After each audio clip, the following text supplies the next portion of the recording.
কিরে ইয়ামিন, কোথায় ছিলি এতক্ষণ? আম্মু জানো কি হয়েছে? না বললে আমি কিভাবে জানবো বলো। আরে আম্মু কি হয়েছে আগে শুনবা তো। হ্যাঁ বলো, এত অভিনয় করা লাগবে না, কি বলতে চাও তাড়াতাড়ি বলো। আরে ওই যে আম্মু, আমাদের পাশের বাসার ওই যে ছেলেটা আছে না, যে প্রতিদিন বিছানায় হিসু করে দেয়, ও নাকি কালকে রাত্রে ওয়াশরুমে গিয়ে অনেক বড় একটা পেতনি দেখছে, কালো পেতনি, অনেক ভয়ানক। কি বলো এগুলা, আবল তাবল, শুধুই আজাইরা কথাবার্তা যত সব। বিশ্বাস করো আম্মু, ও আমাকে বলছে আর প্রমিস করতে বলছে যাতে আমি কাউরে এই কথা না বলি। আরে বোকা, ও তোমাকে ভয় দেখানোর জন্য এগুলো বলছে। এখন আবার বললো না যে তুমি একা একা ওয়াশরুমেও যাইতে পারবা না।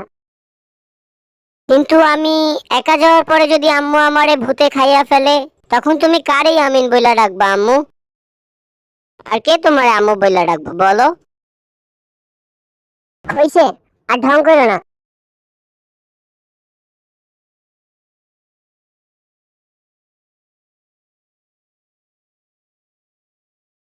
ইয়ামিন, অনেক রাত হয়ে গেছে, যাও ওয়াশরুম থেকে হিসু করে আসো। কি হয়েছে ইয়ামিন? আম্মু কি বলছি শুনতে পাচ্ছ না? আম্মু প্লিজ তুমি আমার সাথে চলো। ইয়ামিন, এখন কিন্তু বাড়াবাড়ি হচ্ছে, তাড়াতাড়ি যাও। আচ্ছা তাহলে আম্মু, ওয়াশরুমে গিয়ে ওয়াশরুম থেকে ফিরে আসা পর্যন্ত তুমি আমার নাম ধরে ইয়ামিন ইয়ামিন করে ডাকবা আম্মু, ঠিক আছে?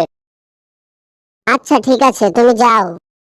ইয়ামিন, ইয়ামিন, ইয়ামিন, ইয়ামিন।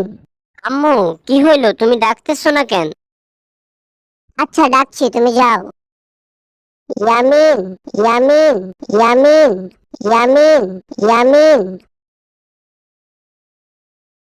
যাক বাবা, বাঁচা গেল। কালকে যায় আমার বন্ধুরা আমি ধরমু। আমারে পেতনি পেতনি বইলা ভয় দেখানো, বুঝামু কালকে।